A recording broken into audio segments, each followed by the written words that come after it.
ओम जपाकुसुम संकाशम काश्यपेयम महाधुतिम तमोरिम सर्व पापग्नम प्रणतो अस्मि दिवाकरम। सूर्य देव को कोटि कोटि नमन, माँ नर्मदा को कोटि कोटि नमन। प्यारे दर्शकों, आप सभी को कोटि कोटि नमन। माँ जगदम्बा के नाम का जयकारा लगाएं और नीता विक्रम चैनल में आप सबका स्वागत है। कमेंट सेक्शन में जय माता रानी, ओम सूर्याय नमः, ओम नर्मदे नमः अवश्य लिखिए।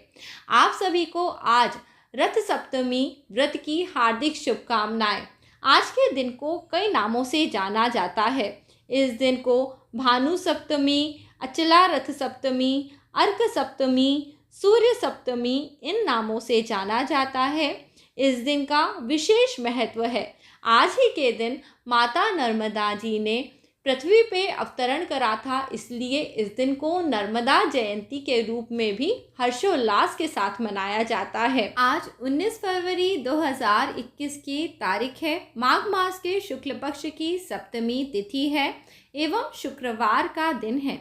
यह दिन माँ लक्ष्मी का दिन है। इस दिन करे हुए विशेष उपायों से आपके घर में यदि धन की किसी प्रकार की दिक्कत है तो वो दूर हो जाएगी और माँ लक्ष्मी सदैव आपके घर में वास करेंगी। सूर्य देव का पूजन करने से आपको आरोग्यता का आशीर्वाद मिलेगा। विवाह में यदि देरी हो रही है तो अवश्य ही आपका विवाह शीघ्र हो जाएगा। निसंतानों को संतान की प्राप्ति भी इस दिन पर किए हुए उपायों से अवश्य होती है। दोस्तों, सूर्य देव का पूजन करने से आँखों की रोशनी से संबंधित बीमारियां और शरीर की जो स्किन की समस्याएं होती हैं वह भी शीघ्र ठीक होने लगती हैं। सूर्य देव इस पूरे जगत में रोशनी या प्रकाश को विद्यमान करते हैं। इसी प्रकार आपके जीवन में दुख भी जो अंधेरे के साथ रहते हैं उनका भी नाश सूर्यदेव का पूजन करने मात्र से हो जाता है। आपको जीवन में किसी प्रकार का कष्ट नहीं रहता यदि आप प्रतिदिन अपने घर में सूर्यदेव का पूजन करते हैं। फिर विशेष तिथियों में तो सूर्यदेव के पूजन की महिमा स्वयं श्री कृष्ण ने भविष्य पुराण में वर्णन किया है। इस महिमा को मैं आपको बताऊंगी और श्री कृष्ण द्वारा अपने पुत्र सांब को जो कथा कही गई, जो उन्होंने उपाय बताया, वह भी आपको बताऊंगी।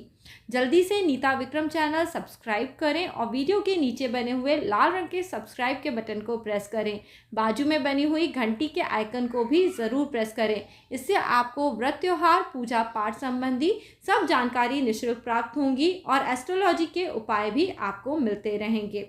आज का वीडियो अच्छा लगने पे इसे लाइक कर लीजिए और परिवार मित्रों के साथ अवश्य शेयर करिए।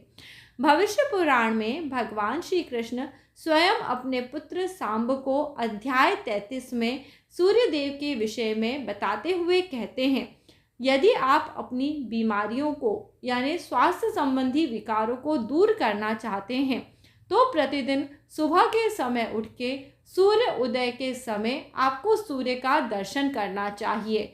तांबे के लोटे से लाल रंग का चंदन, जिसे हम रक्त चंदन कहते हैं, अक्षत इत्यादि मिला के सूर्य देव को जल देना चाहिए। सूर्य देव को जल देते समय ओम खगोलकाय स्वाहा इस मंत्र का जाप करना चाहिए। खगोलकाय से यहाँ पे अर्थ उनके आकार से है, उनके प्रकाश से है।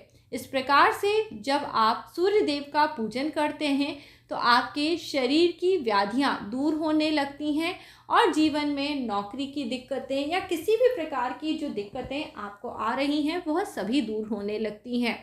सूर्य देव को अग्नि का रूप माना जाता है, इसलिए उन्हें हवन बहुत पसंद है। इस दिन पे आप अपने घर में हवन कर सकते हैं।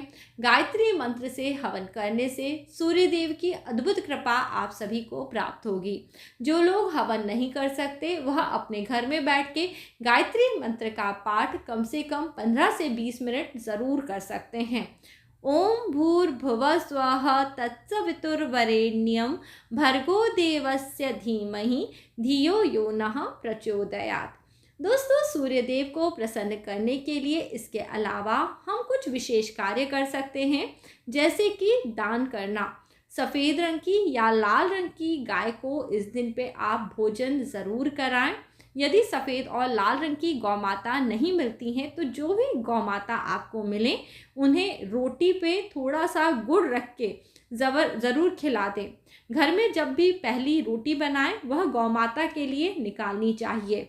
इस दिन पे लाल रंग की वस्तुओं का दान करने से सूर्य का प्रभाव आपके जीवन में अच्छा होने लगता है, जैसे कि लाल मसूर की दाल, गुड़ का दान करना या फिर लाल रंग के फलों का दान करना आपको जीवन में सुख सौभाग्य प्रदान करता है।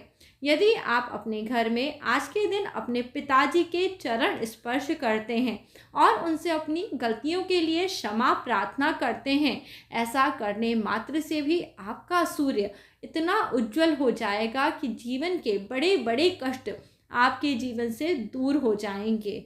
आपको पर अपना मन अच्छा रखते हुए पिताजी से उनके आशीर्वाद की कामना करते हुए उनके चरण स्पर्श करने हैं और उन्हें कुछ ना कुछ मीठा खिलाना है।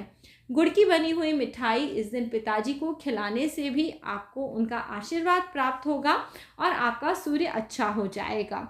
कई लोग लाल रंग की बोतल में रखे हुए पानी के प्रयोग के बारे में भी बताते हैं, तो मैं आपको बता दूं, यह सूर्य चिकित्सा का एक प्रकार होता है।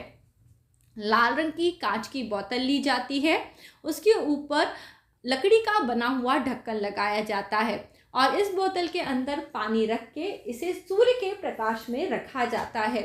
जैसे ही सूर्य अस्त होने वाला हो, आपको यह बोतल अपने घर के अंदर उठा के ले आनी है।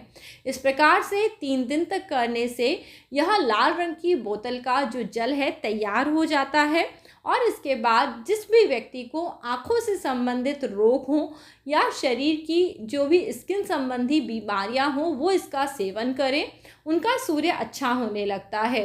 वैसे जिनको नौकरी नहीं मिल रही, संतान की प्राप्ति नहीं हो रही या घर में धन की कमी है, वो भी इस प्रयोग को कर सकते हैं। दोस्तों, प्रत्येक मास में रथ सप्तमी का या सप्तमी की तिथि का व्रत आता है। शुक्ल पक्ष की सप्तमी को ही हम भगवान सूर्य का पूजन करते हैं और व्रत उपवास करते हैं। इस दिन पे आप यदि बिना नमक का एक समय भोजन ग्रहण करके पूरे वर्ष भर इस व्रत को रखते हैं तो आपका सूर्य अच्छा होने लगता है। विशेष तौर पे जिन लोगों को संतान की प्राप्ति नहीं हो रही है वह सप्तमी का व्रत जरूर रखें। आप सभी को पता है वर्ष में संतान साते का व्रत रखा जाता है, जिस दिन संतान के लिए पूजा करी जाती है और यह पूजा सूर्य देव की पूजा जैसी ही होती है। इसलिए आप शुक्ल पक्ष की सप्तमी से इस व्रत को इस बार शुरू कर सकते हैं और वर्ष भर इस व्रत को करके इसका आप उद्यापन करें। जब भी आप उद्यापन करें, उस उद्यापन में 12 ब्राह्मणों को सूर्य के 12 रूप समझ के भोजन कराएं और 13वें ब्राह्मण को स्वयं साक्षात सूर्य रूपी मान के उनको भोजन कराएं। अपनी इच्छा के अनुसार उन्हें दान पुण्य दें। वैसे दोस्तों, सूर्य के लिए पीले रंग की वस्तु यानी सोने का भी दान दिया जाता है, पर आपकी जितनी पॉकेट अलाउ करे वैसा दान पुण्य आप करें। मैं तो आपको बोलती हूँ आप थोड़ी सी मसूर की दाल और गुड़ ही दान कर दें तो आपके जीवन में आपका कल्याण होने लगेगा। बाकी जो लोग बहुत दुखी रहते हैं, कोई ना कोई उन्हें कष्ट सताता रहता है, उन्हें हर दिन भगवान सूर्य के 12 नाम जरूर सुनने चाहिए या बोलने चाहिए। सुबह सुबह उठ के जो लोग भगवान सूर्य के 12 नाम बोलते हैं वह अपने जीवन में नाना प्रकार के कष्ट नहीं भोगते, उनके जीवन में कर्जा नहीं होता, उनकी लोग बाग बुराई नहीं करते या फिर उनको कभी नीचे नहीं देखना पड़ता। इसलिए ये वीडियो ख़त्म करने से पहले मैं आपको सूर्यदेव के 12 नाम का स्तोत्र सुना रही हूँ। इसे आप स्वयं भी इंटरनेट से देख के रोज़ पढ़ सकते हैं।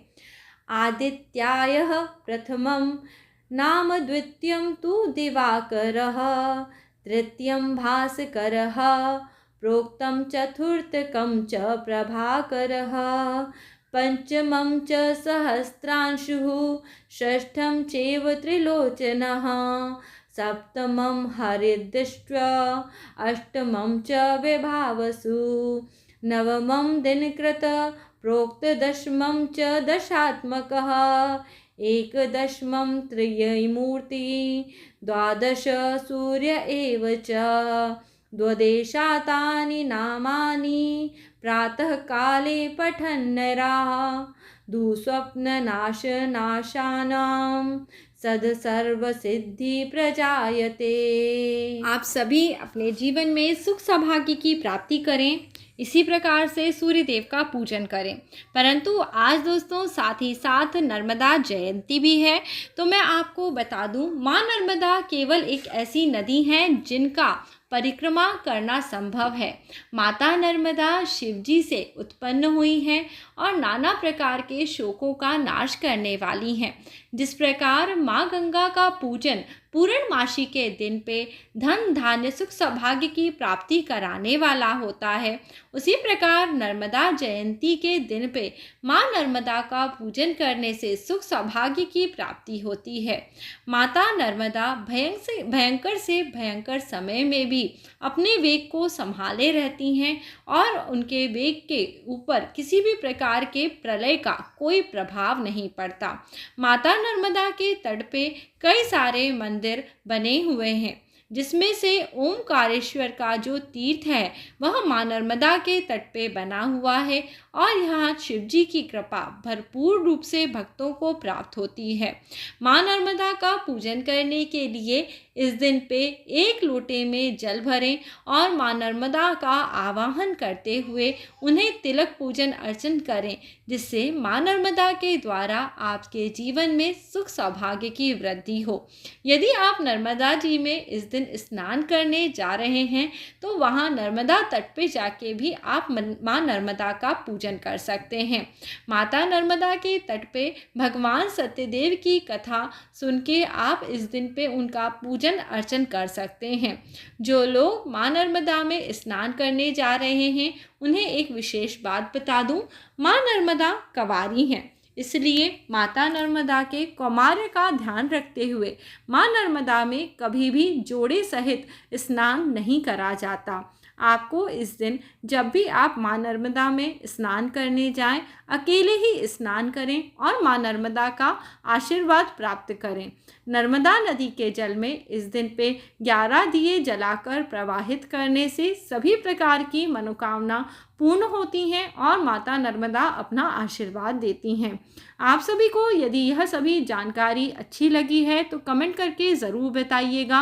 माँ नर्मदा को कोटि कोटि नमन, सूर्य देव को कोटि कोटि नमन। आपके जीवन में सुख शांति सौभाग्य की वृद्धि हो, ऐसी कामना के साथ आज का वीडियो यहीं समाप्त करती हूँ। जय माता रानी दोस्तों, अगला वीडियो लेके आपसे जल्दी ही मिलूँगी।